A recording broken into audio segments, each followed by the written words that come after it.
And then we got both sides of the conversation in the house doing the great work as per usual.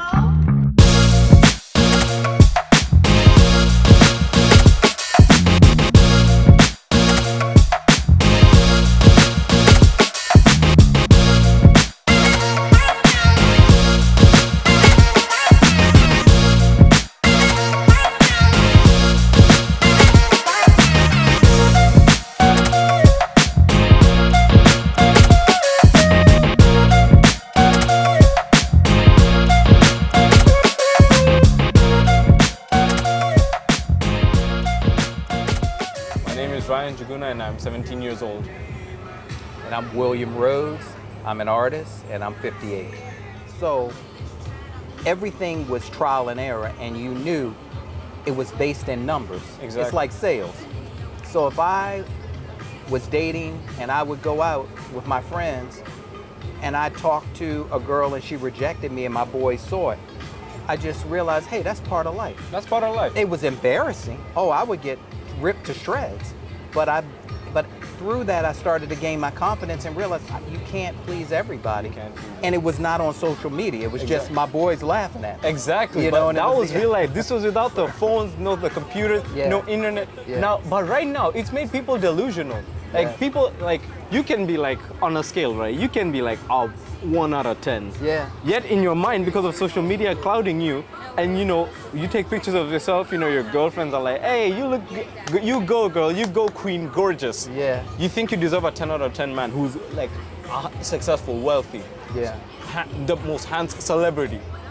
But that's not how the world works. No. It's made people So you guys delusional. think technology has made it harder to have a family? What do you think? Technology has made things harder for people to have a family. I think I would say yeah. I would say yeah. It's made people delusional. It's made people think that they deserve better. And hey, in all right, you should. You do think you deserve better, but you should also fix it. And if you are going for that mentality, how's your character? How's your personality? How do you work with other people around you? Do you think other people around you, do you think that they agree that you deserve a celebrity? Minus your friends, because you know your friends are always gonna say yeah. It's made things harder, man. It's made things harder. People, they'll even reject you for like the, you know, smallest things. Yeah.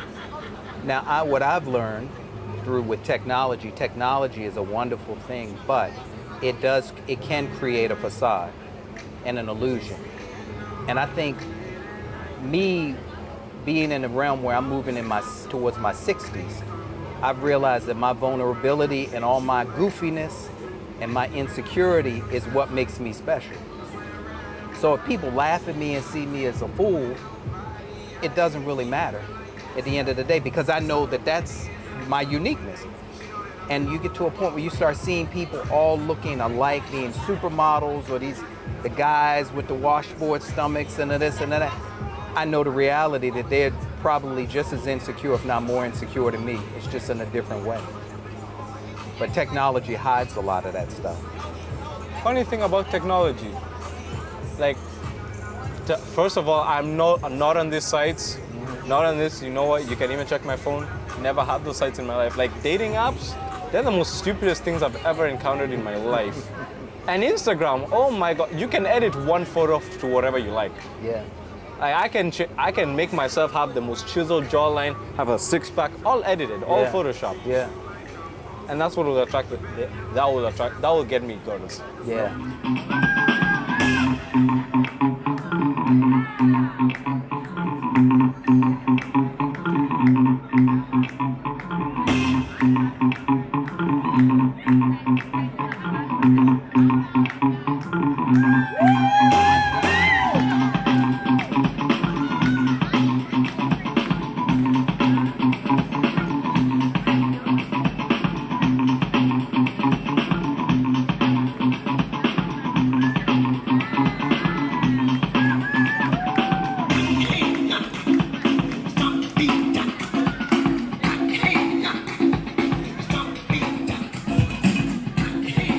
Hi, my name is Lynette Mackey, and I'm from Mackey's Corner. That's Mackey's Corner with the K, K-O-R-N-E-R. It's a suicide awareness and prevention. I do this because I lost my 12-year-old grandson to suicide without any signs. There were no signs of suicide. That is probably the hardest thing in my life that I could ever endure. And with doing that, I thought if I do this community outreach and resources, and I could save someone's kid. So I do this for my community and for the entire Bay Area so that you never have to sit in the same shoes that I sat in. And all I want to do is just show us, it's always real quiet, but we want to make it where it's not that quiet. It's a common conversation at home. I want you to be able to talk about suicide like it's anything, like it's food. And that's my goal. And I thank you so much for allowing me this space and this arena to help spread the word. Thank you. Hello, I'm Antoine Matthews, the Director of Youth Programs at Code Tenderloin. And we are funded by Dreamkeeper Initiatives to work with Black families, and then also our Empowering Black Youth Program, which is an internship and fellowship. I think it's important for Code Tenderloin to exist because we are oftentimes reflect the community that we're trying to work with.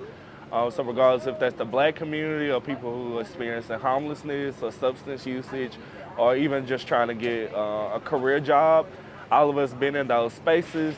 And honestly, for Code Tenderloin to exist, it allows Black-led organizations to really be in the fight and also determining structural aspects that can actually push our community forward. So I think it's very important for Code Tenderloin to exist because without us, some of the resources that we provide to the people that we work with, we really try to address all social determinants, so we do a lot of that.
Hi, I'm Cameron Smith. I'm the Director of Afrocentric Programs at the Homeless Children's Network, also known as HCN.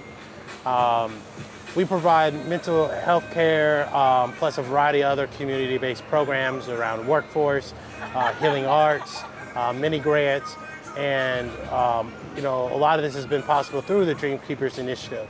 And we believe our work is important to the community because everything we do in our decision making, in the work that we provide through our direct service providers, we keep the community at first. What decisions we make and what programs we run, we want to make sure it meets the needs of the community, and we're not dictating that need. And so we're big on getting community impact and engagement through our work. And our primary focus is mental health, and we know that's much needed, kind of for everyone, but definitely in our Black community. And so, one of our signature programs, the MOT program, provides Black therapists to Black youth, and so we know that the way we approach our lives are different to how other people's experiences might be. So we try to keep it Black, we try to keep it Afrocentric, and community centric as well. Hi, I'm Raquel Miller. And I'm Tanisha Miller. And we are Ladies in Power. We're super excited to be a part of this Dream Keeper initiative. We're thankful to be impacting lives. Our organization provides mentorship for young ladies between the ages of 12 and 18, financial literacy, community connection, mentorship, and counseling. We look forward to changing more lives, and we're very thankful for these type of opportunities to get to show the world and our communities what we're doing to make our impact and our voices heard and felt. Awesome. My name is Monica Wilson, and I'm the Senior Program Manager with Love Never Fails. We're an anti-human trafficking organization, and we have been around for 11 years. We do everything from educational outreach, community outreach, search and recovery, safe housing. We have community coalitions, and we work right here in San Francisco with populations to prevent them from being trafficked. Our organization is important because not only are we here to help survivors of human trafficking, but we're here in the community to prevent human trafficking. We're here in the community to work with individuals to let them know the signs of human trafficking, but we're also here helping those who've either been trafficked or in jeopardy of being trafficked. So we're in the community empowering young women, making sure they're connected to the resources that they have, and connecting to the resources that we have, like I said before, housing, workforce development, search and recovery, community outreach, and community education.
How you doing? How you doing? My name is Maurice Murray. I'm the program director of the Phoenix Project.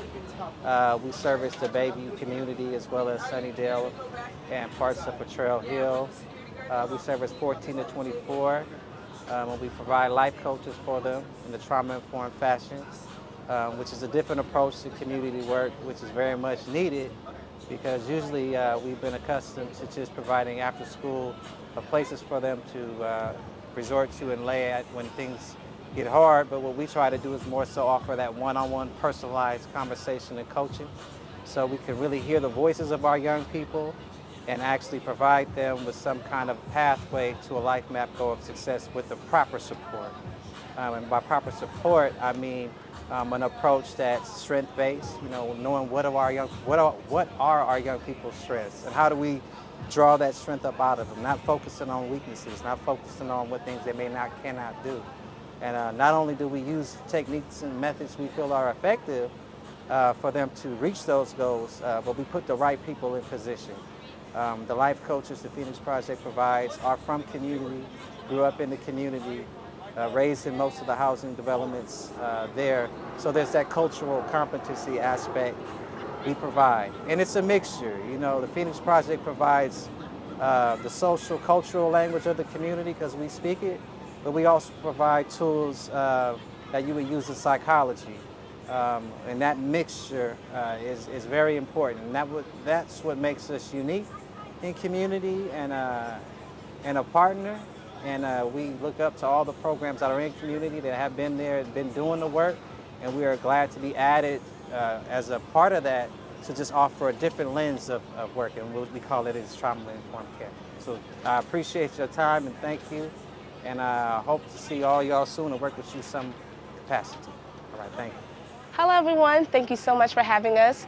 I am with Black Women Revolt Against Domestic Violence. I'm the Community Engagement Specialist. I am so happy to be here and tell you guys about DV and what we do. We are Black Women Revolt Against Domestic Violence. We want to be aware, show people about DV and how we can make a difference. So if you know anyone that is struggling with DV, you can refer them to our program. We want to give a special shout out to Dreams Keepers, and thank you so much. Please let everyone know about Black Women Revolt Against Domestic violence. Our organization is important to the community because we are making people aware, as I just said. We want to let people know about DV. There's so many people that are experiencing DV and they don't know exactly what DV is. So we want to enlighten the community that people are actually facing DV, that you're not alone and it's okay, and we have resources for you. Jambo, I am Tony Hines, and I'm with the African American Parent Advisory Council. One of the things that we do is help families with Black children navigate San Francisco Unified School District. We've been in business for over a decade, and you know why it's important? We help build literacy skills by building home libraries with Black authors or Black books about Black children, Black families. We also attend school board meetings and we're on committees, so we're in the space where they're making decisions on African American children. So, you know, join us. We meet the fourth Thursday throughout the city, APAC. Please look us up, African American Parent Advisory Council, and join us to help lift all Black children in the school district. Thank you. Hey everybody, I am here right now. My name is Phyllis Bowie. I'm living with Phyllis. It is important. Right behind me, you see it's called the Rolling Root. We literally have fresh fruit and vegetables 2:30 to 3:30 right here at Eddie and Divisadero every Saturday, y'all. It's important to know that if you're on food stamps, there is a program called Market Match. Any farmer's market you go to, you give them $10 of food stamps, they give you $10, that's $20, y'all. This Rolling Root does the same thing, located at Eddie and Divisadero every Saturday, 2:30 to 3:30. Y'all, come on, it's for the culture, y'all. Come out, get some good, fresh fruit and vegetables. I love you, Lynn with Phyllis. Soul food is medicine. Hi, my name is Chanel Williams. I work at Collective Impact. And I feel like it is important to the community because it's a safe haven and a safe space for youth to get the resources and the skills that they need. Also for the family, we can help different families with things that they need. So it's very important in the community. It's a space for community to come to get assistance with things that they need and to feel like they've heard and have support. My name is Veronica Blair, and I am the Associate Director of Zacco Dance Theater's YPAP program. That is the Youth Performing Arts Program. The Youth Performing Arts Program serves about 150 youth in the Bayview Hunters Point District, teaching dance, hip hop, contemporary, jazz, as well as aerial dance, bringing them into our studio in the Bayview Hunters Point so that they can learn aerial dance. They learn a lot of skills like team building skills, confidence building skills, and they work as a group to create aerial performances. The Youth Performing Arts Program is important because it teaches children that they have other outlets besides maybe playing sports or singing or doing some of the kind of run-of-the-mill talents or artistic mediums that we consider as a community as we associate with success. So aerial arts and dance teaches you how to connect with your body. It teaches you how to trust others, trust your instructor,